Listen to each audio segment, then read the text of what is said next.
pemulihan setiap hari Selasa. Kita begitu merasakan penyertaan Tuhan, kasih setia Tuhan yang tidak pernah beranjak dalam hidup kita, sekalipun Dia tidak pernah meninggalkan kita. Kita bersyukur untuk itu. Hari ini dalam ibadah doa dan pemulihan kita menyatakan sukacita kita menyatakan ucapan syukur kita melalui pujian dan penyembahan kita pada Tuhan.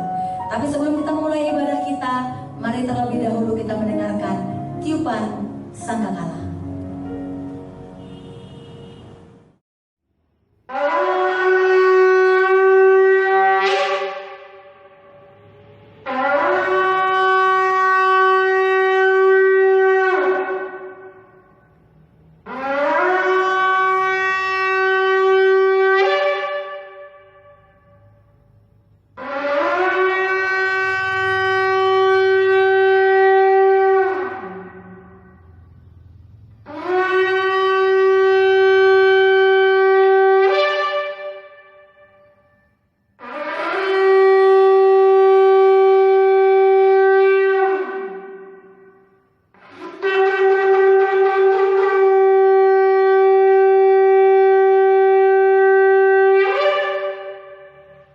Sebelum kita mulai ibadah doa dan pemulihan, mari kita bersatu dalam doa. Kita berdoa. Allah Bapa kami yang bertahta di dalam kerajaan surga, Allah yang hidup, yang kami puji, yang kami sembah di sepanjang kehidupan kami. Sungguh kami mengucap syukur Tuhan buat kesempatan hari ini, di mana Tuhan masih tetap menemani kehidupan kami. Sebentar lagi Bapa kami mau mengikuti doa, ibadah dan pemulihan. Kami rindu Engkau jamah setiap kami Tuhan, hadir dalam hati dan pikiran kami Tuhan. Kuasai kami pribadi lepas pribadi. Tutup bungkus kami dengan kuasa Roh Kudus-Mu. Tutup bungkus kami dengan kuasa darah-Mu Bapa, sehingga kehidupan kami dari awal, pertengahan sampai selesainya nanti ibadah doa dan pemulihan ini tetap kami ikuti dengan baik. Bapa kami yang di surga, kami juga berdoa Tuhan buat pengerja yang ambil bagian pada hari ini Tuhan, tim musik, singer, tim kameramen, koletan dan pendoa siapa Tuhan. Engkau berkati pakai kami semua Tuhan sebagai alat-Mu untuk bisa melakukan pelayanan pada hari ini. Kami juga berdoa Tuhan buat semua anak-anak Tuhan yang akan mengikuti ibadah doa dan pemulihan melalui YouTube.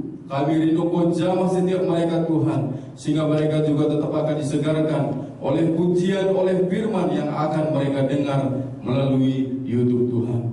Bapa kami yang di surga, kami juga terus berdoa buat hamba-Mu, pendeta kami yang sebentar lagi akan menamburkan firman-Mu. Engkau berkati persiapannya Tuhan. Engkau jamah dia Bapa, urapi dengan kuasa Roh Kudus-Mu, sehingga persiapan yang telah dia buat semuanya akan menyenangkan hati Tuhan, sehingga anak-anak Tuhan yang mendengar firman-Mu pada hari ini tetap akan kuat dan semangat menjalani kehidupan kami, terlebih pada situasi pandemi pada saat ini. Terima kasih Bapa, dari awal, pertengahan sampai selesainya nanti ibadah doa dan pemulihan ini, kami percaya Engkau hadir di tengah-tengah kami, hadir dalam hati dan pikiran kami. Ini doa ucapan syukur kami Tuhan. Di atas itu semua, ampunkan segala dosa yang kami perbuat, sehingga kami tetap layak menjadi penyembah-penyembah-Mu sepanjang kehidupan kami. Di dalam nama Yesus, Tuhan dan Juru Selamat hidup kami berdoa. Sama-sama kita katakan, amin.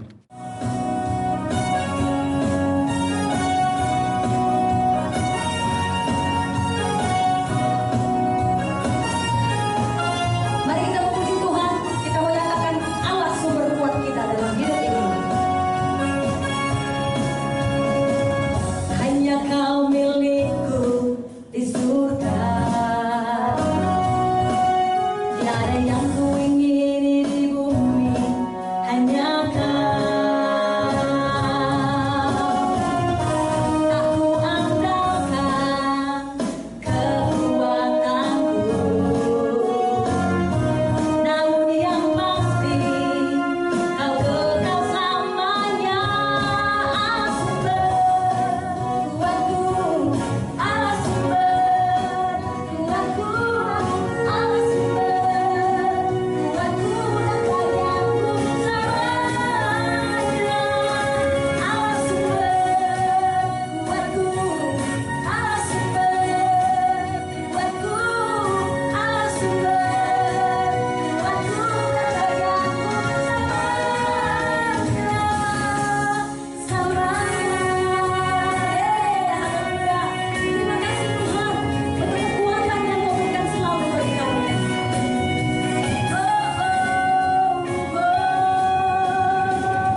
dalam ruang Maha Kudus. Ya Allah kami.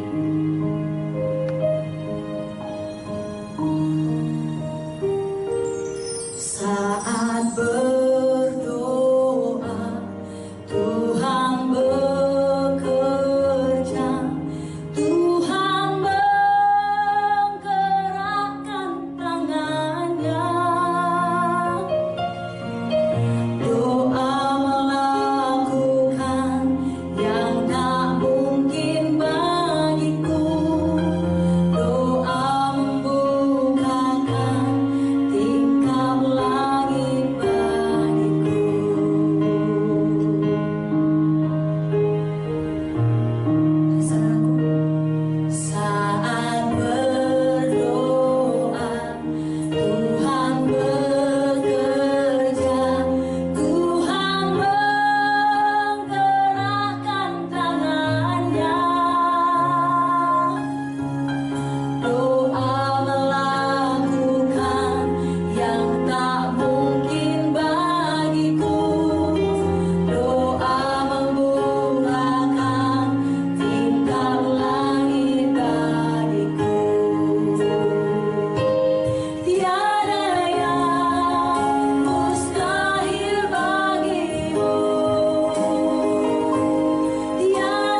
berkuasa atas sakit kami, atas setiap pergumulan kami, atas setiap beban kami.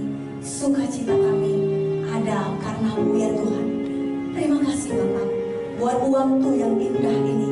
Tuhan masih mengizinkan kami memuji dan menyembah-Mu di dalam roh dan kebenaran. Tuhan masih mengizinkan kami untuk bisa bersekutu bersama saudara-saudara kami. Walaupun kami saling berjauhan Tuhan, tetapi kami percaya iman kami, roh kami bersatu di dalam Tuhan. Terima kasih Bapa. Terimalah pujian dan penyembahan ini Bapa, menjadi dupa yang harum di hadapan-Mu. Mari saudaraku, semua kita yang percaya kuasa Allah tetap nyata atas hidup kita, dan penyertaan Tuhan tetap bersama dengan kita. Bersama-sama kita katakan amin.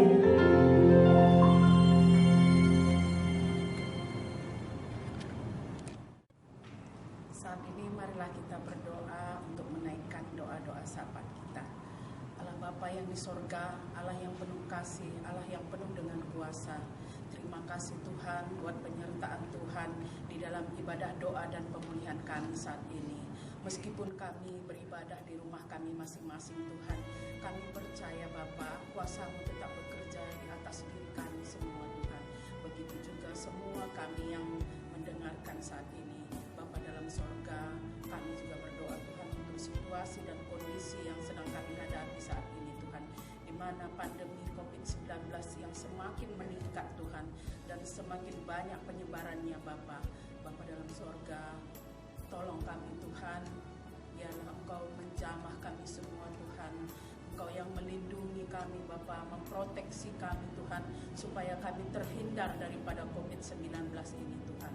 Berkati semua pemerintah kami Tuhan, mulai dari Presiden Jokowi, Gubernur, Wali Kota, Kepala Desa, semua pakai Tuhan menjadi alat-Mu Bapa. Biarlah melalui ini semua Tuhan, rakyat Indonesia banyak yang tertolong dan terbantu Tuhan. Begitu juga dengan bantuan-bantuan sosial yang diberikan oleh Presiden Jokowi Tuhan. Biarlah semua sampai kepada masyarakat yang terkecil Tuhan, supaya masyarakat itu juga Tuhan dapat menikmati berkat-berkat sukacita ini Tuhan, meskipun dalam situasi pandemi seperti saat ini Tuhan. Bapa dalam sorga, mampukan kami Tuhan untuk selalu mengikuti protokol kesehatan Bapa, untuk mau memakai masker, menjaga jarak, mencuci tangan setiap saat, begitu juga menghindari keramaian Bapa, supaya kami terhindar daripada COVID ini Bapa.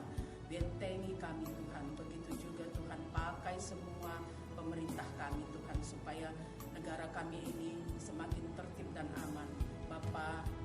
Bukan hanya terjadi COVID di negara kami ini Tuhan, saat ini Bapa terjadi juga bencana alam di Sulawesi Selatan, di Kota Luwu Tuhan. Banyak terjadi longsor, begitu juga rumah-rumah banyak yang hancur Tuhan.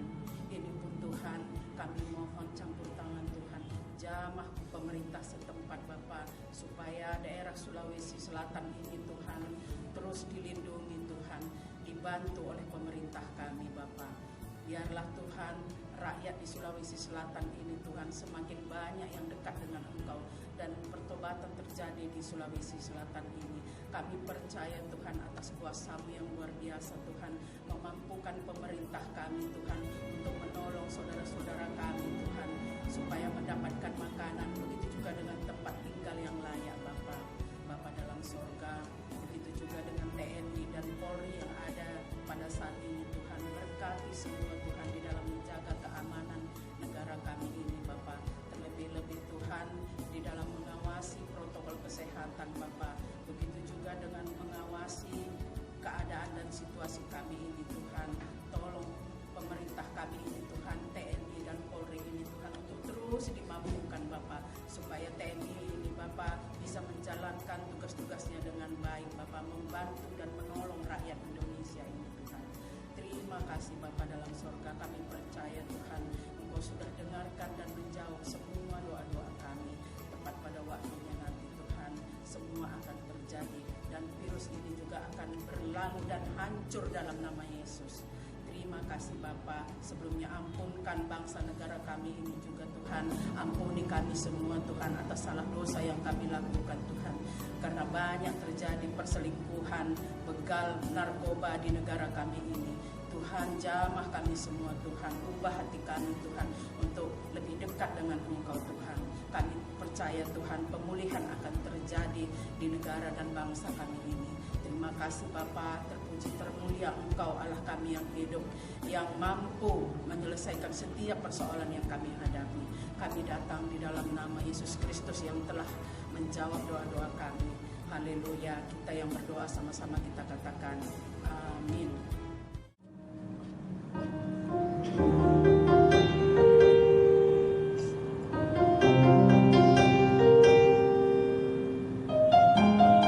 Sebelum mendengarkan kebenaran firman Tuhan, kita angkat pujian ini. Ku yakin saat kau berfirman.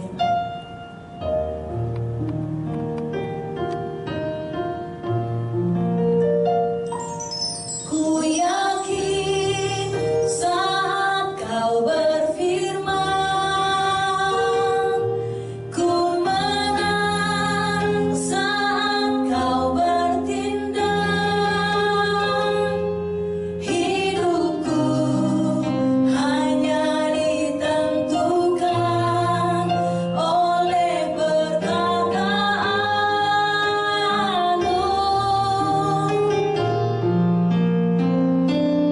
Ku aman karena kau menjaga. Ku kuat karena kau menopang. Hidupku hanya ditentukan oleh kuasa-Mu.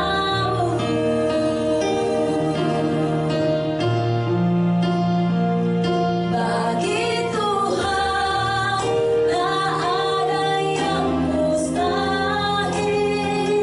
Bagi Tuhan tak ada yang tak mungkin. Mukjizatnya disediakan bagiku. Ku diangkat dan dipulihkannya. Bagi Tuhan tak ada yang mustahil. Bagi Tuhan tak ada yang mustahil. Bagi Tuhan tak ada yang tak mungkin. Mukjizatnya disediakan bagiku. Ku diangkat dan dipulihkannya. Ku diangkat dan dipulihkannya.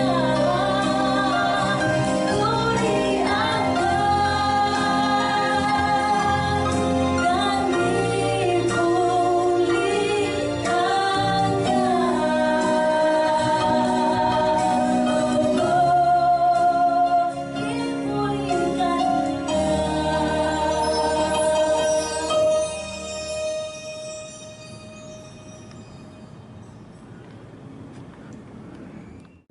Bapak Ibu yang terkasih di dalam nama Tuhan Yesus Kristus, ini saatnya kita untuk mendengarkan firman Tuhan.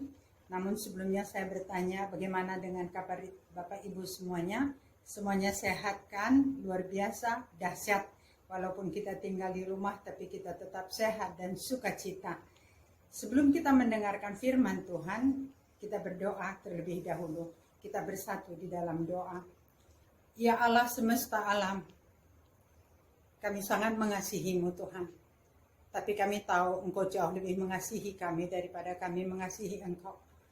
Kami mau belajar daripada firman-Mu supaya kami dapat lebih mengenal lagi Engkau Tuhan.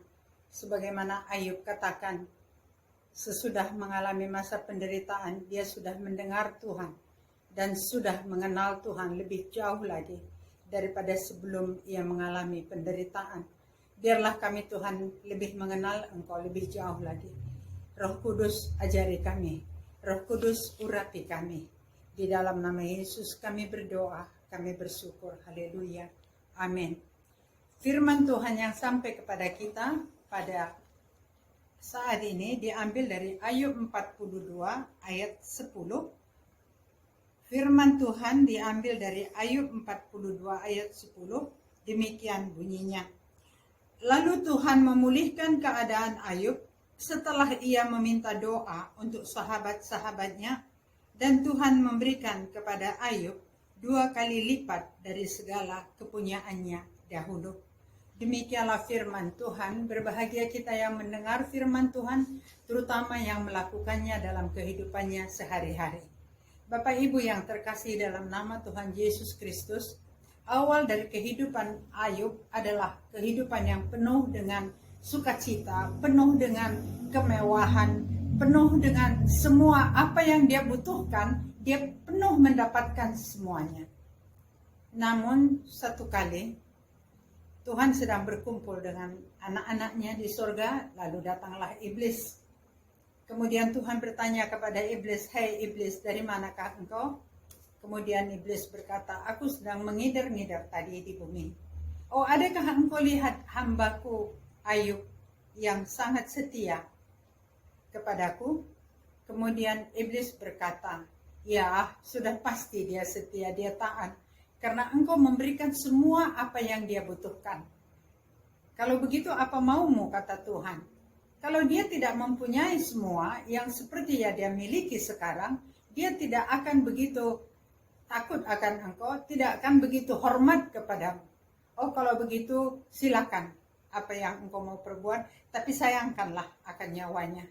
Kemudian dengan senang hati dan begitu gembira, iblis pun turun ke bumi, lalu memberikan malapetaka kepada Ayub, yaitu pertama kali, kedua, ketiga, yaitu di mana anak-anaknya sedang mengadakan pesta bersama-sama. Mereka selalu mengadakan pesta pada saat-saat tertentu, dan pada waktu itu datang angin, dan kemudian mereka semuanya mati, dan rumah mereka, kemah mereka semuanya hancur. Dan kemudian tidak lama kemudian, ini tadi sudah dilaporkan oleh seorang hamba, budak mereka atau pegawai mereka datang melapor kepada Ayub. Belum selesai, datang lagi yang satu mengatakan bahwasanya ada serangan yang mengambil semuanya ternak-ternaknya yang sedang digembalakan di padang. Kemudian dia berkata bahwasanya semua dibunuh, hamba-hambanya semuanya dibunuh, yang tinggal dia seorang diri saja untuk menyampaikan kepada Ayub. Ayub begitu sedih dan merasa begitu menderita sekali. Kemudian dia mengoyakkan bajunya, menaruh debu di kepalanya. Tetapi walaupun itu sudah terjadi, Ayub tetap menyembah Tuhan. Ayub tetap taat kepada Tuhan. Ayub tetap mengagungkan Tuhan, memuliakan Tuhan di dalam hidupnya. Kemudian saat yang berikutnya lagi, iblis datang dan Tuhan bertanya kepadanya, "Hei iblis, engkau dari mana?" Kemudian iblis berkata, "Aku mengidar-ngidar di bumi." "Oh, engkau melihat hambaku yang begitu setia, Ayub?" Dia menyebut Ayub sebagai hambanya. Kemudian iblis berkata, "Ya, dia setia karena engkau masih memberikan kepadanya kesehatan. Kalau begitu apa maumu?" Itu yang dikatakan oleh Tuhan kepada iblis. "Coba kalau dia sakit, dia akan menghujat engkau." Dan kemudian Tuhan berkata, "Silakan apa yang engkau mau perbuat, tetapi sayangkanlah akan nyawanya." Artinya Tuhan tidak memberi izin kepada iblis untuk mengambil nyawa Ayub.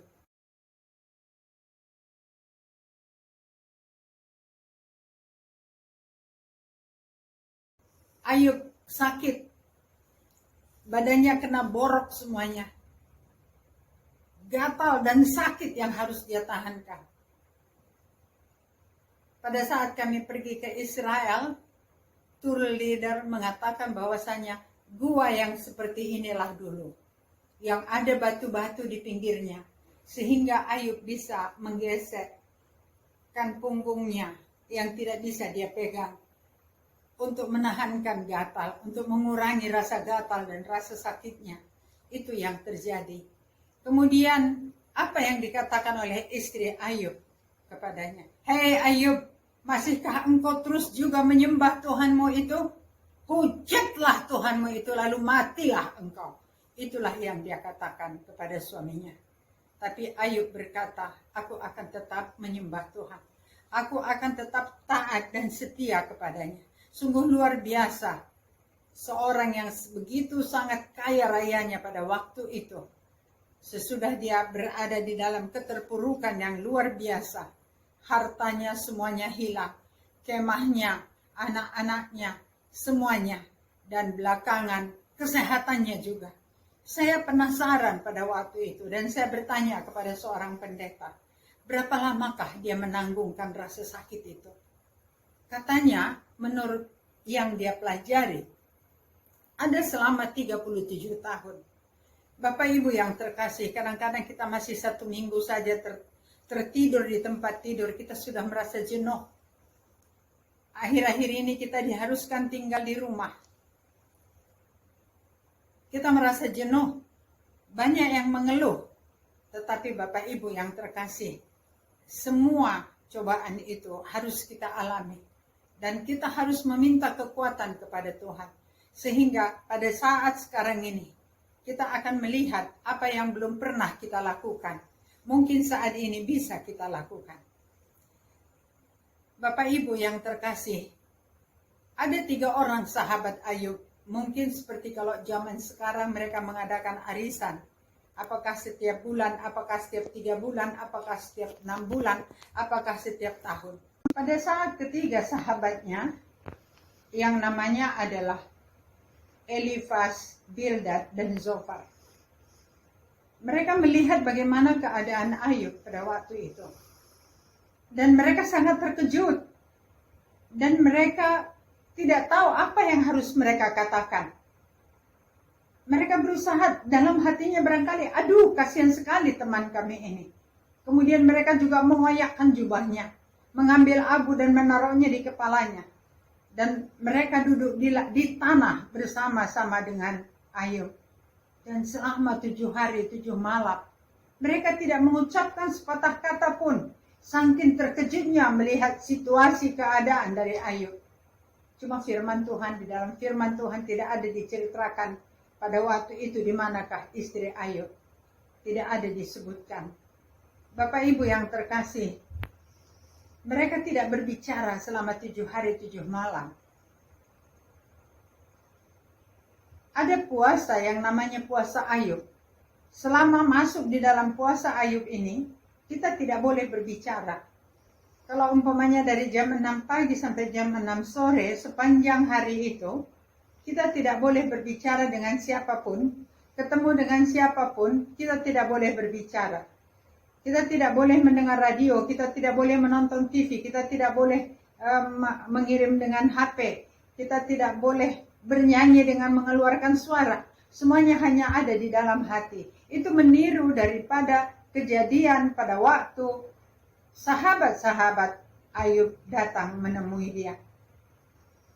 Bapak Ibu yang terkasih, pertanyaan utama dari kitab Ayub ini adalah, mengapa orang percaya mengalami kesulitan dan penderitaan yang begitu luar biasa, tetapi sahabat-sahabat Ayub tidak dapat menjawabnya.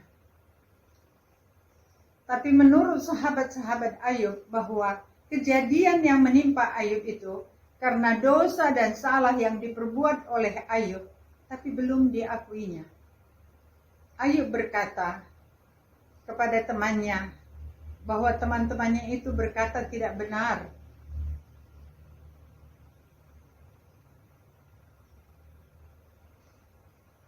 Dia selalu berkata, aku tidak ada melakukan kesalahan, apa yang harus kuakui? Tapi teman-temannya mengatakan bahwasanya engkau harus mengakui Ayub. Mereka mendesak agar Ayub terus-menerus mengakui dosanya dan meminta ampun kepada Tuhan. Tapi Ayub terus berkata, "Hai teman-temanku, engkau berkata tidak benar."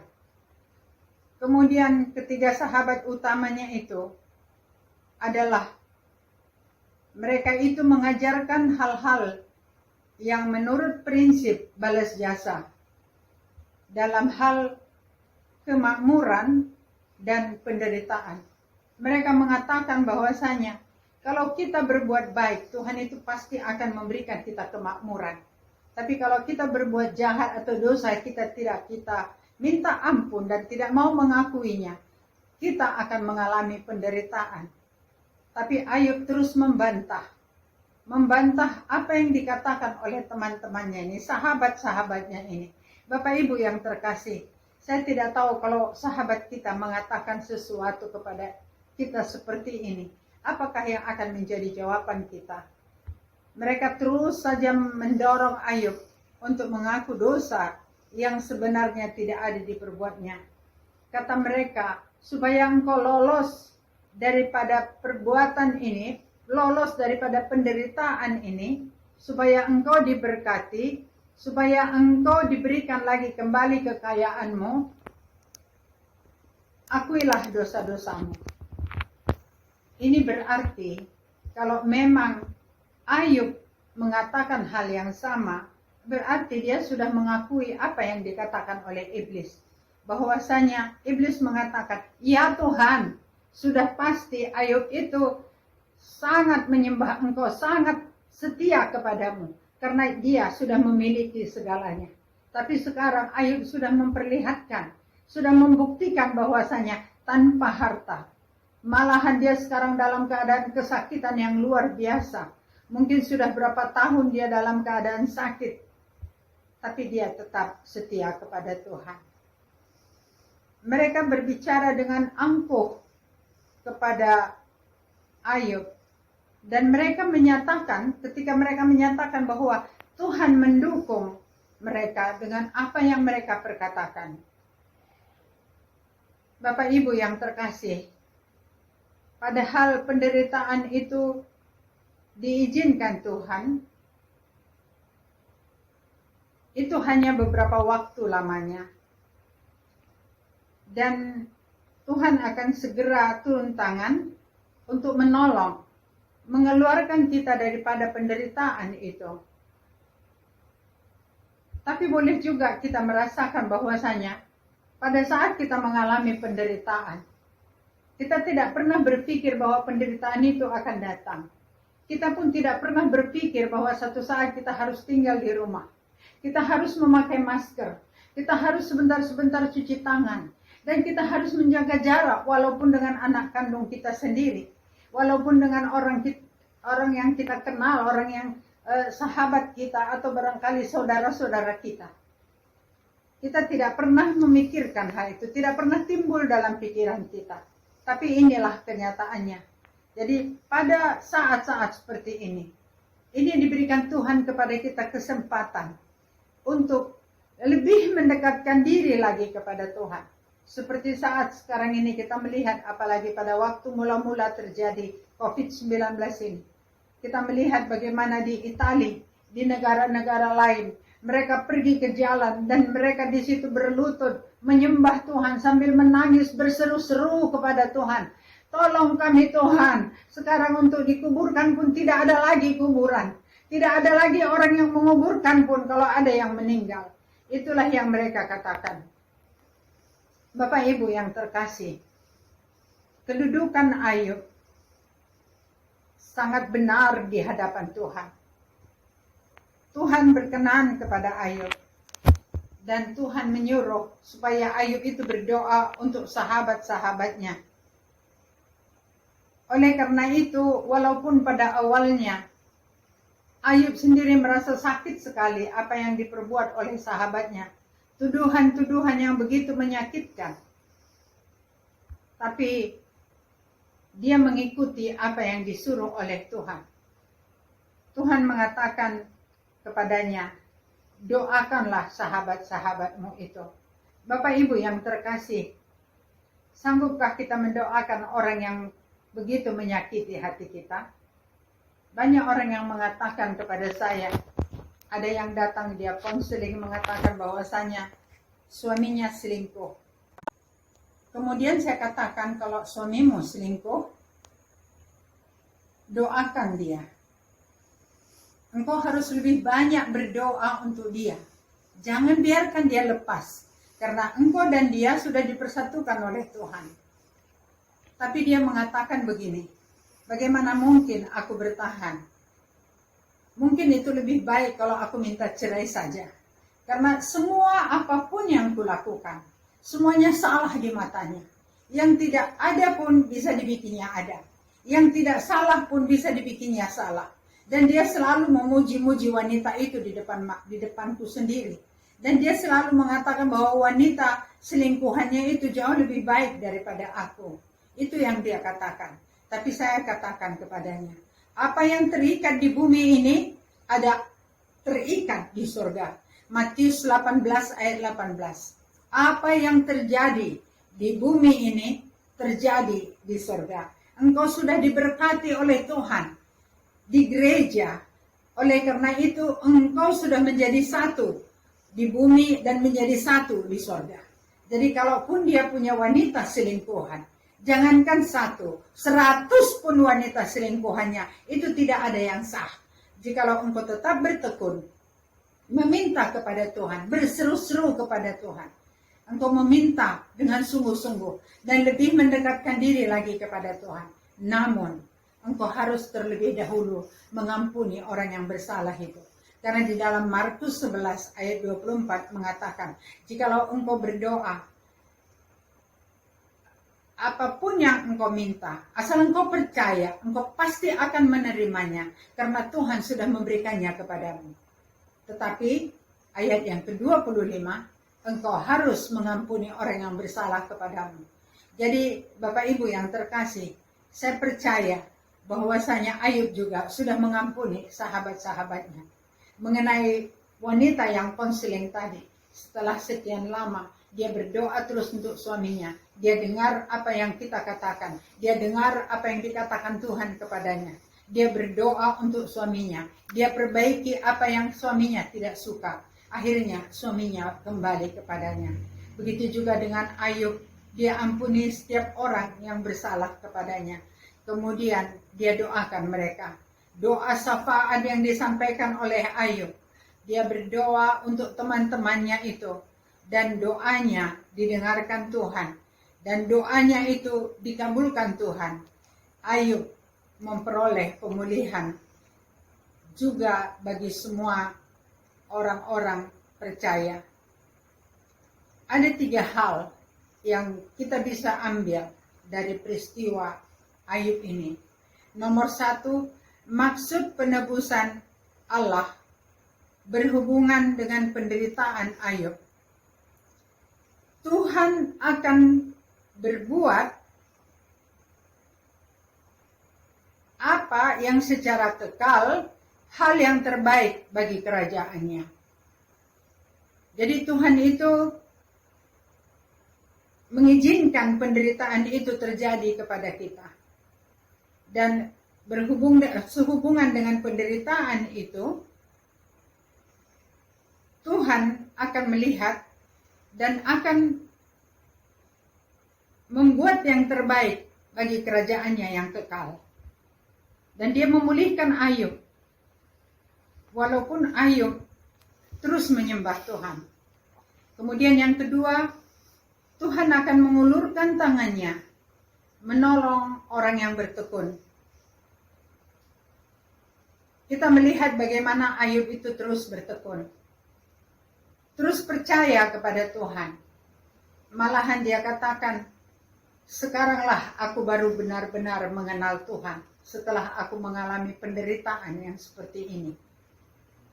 Mungkin itu juga terjadi kepada kita Bapak Ibu. Mungkin pada saat menderita kita katakan, Tuhan, kenapa aku harus mengalami penderitaan ini? Tuhan, kenapa aku harus menjalani ini semuanya? Rasanya aku tidak sanggup Tuhan. Tapi satu saat kita tahu, setelah Tuhan memberikan kepada kita pertolongan, kita tahu ada maksud Tuhan di balik itu.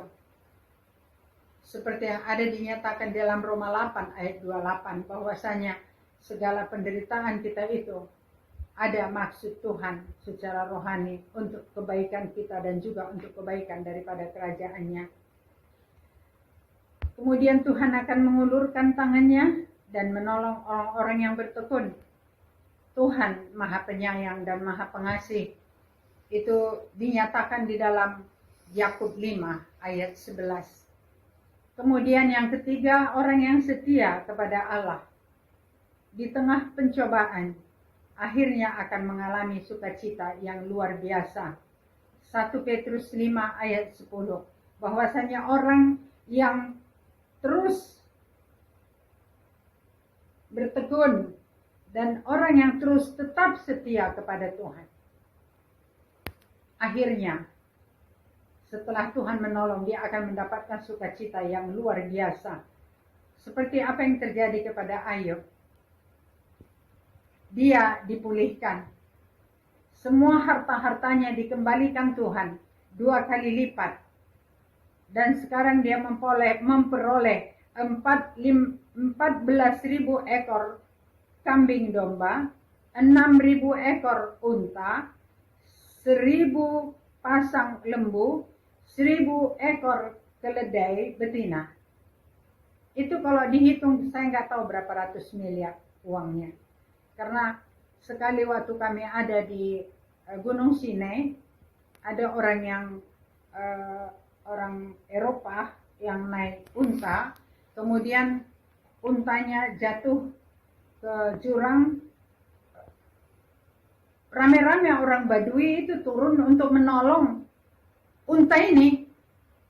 Kami pikir orang itu datang untuk menolong orang Eropa ini, turis ini. Tapi enggak, mereka menolong unta. Kenapa? Katanya kalau nanti unta itu sakit atau mati, harganya puluhan juta. Itu maksud saya kira-kira 20 tahun yang lalu kejadian ini. Sekarang saya nggak tahu berapa. Kemarin saya dengar lembu yang diberikan sebagai kurban, 1 ekor lembu yang bagus sekali saya lihat di TV. Itu saja harganya udah 90 juta. Jadi kan kalau dikalikan 1.000 nggak usah sampai 90 juta. Kalau harganya 50 juta saja sudah berapa itu uangnya. Domba berapa satu kalau yang bagus. Unta berapa 1 ekor. Kemudian keledai berapa 1 ekor. Kita nggak tahu sampai berapa banyak sudah harta dari Ayub ini. Kemudian dia memperoleh anak 7 orang laki-laki dan 3 orang anak perempuan. Yang perempuan disebutkan namanya yaitu Yenima, Kesia, dan Karun Tuhan. Anak-anak dari Ayub ini adalah wanita yang tercantik di dunia pada saat itu.